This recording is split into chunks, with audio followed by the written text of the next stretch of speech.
796 bébés et enfants ont été enterrés en secret par des religieuses entre 1925 et 1961. Aujourd'hui, ils vont être déterrés et identifiés. Ça se passe en Irlande. Je te résume les faits. En Irlande, entre 1922 et 1998, des milliers de femmes tombées enceintes hors mariage ont été internées de force dans des institutions dirigées par l'Église catholique. Selon plusieurs témoignages, ces femmes accouchaient de leur enfant dans ces foyers et étaient forcées de le faire adopter, car ces bébés étaient, selon les croyances de l'époque, illégitime. Et oui, à ce moment-là, si on avait un enfant avant le mariage, c'était très mal vu. Durant plusieurs années, une historienne locale, Catherine Corless, a enquêté sur cette affaire.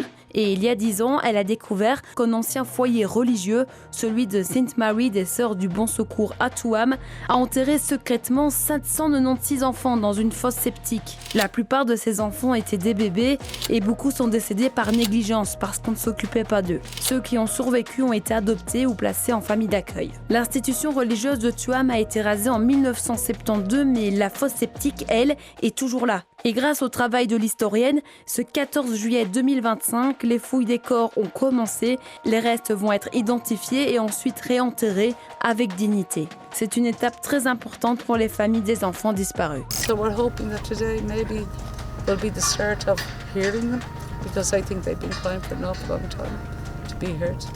L'enquête estime qu'à l'époque, 56 000 femmes célibataires et 57 000 enfants sont passés par un foyer comme celui de Tuam. Parmi eux, 9 000 enfants sont décédés dans l'anonymat le plus total.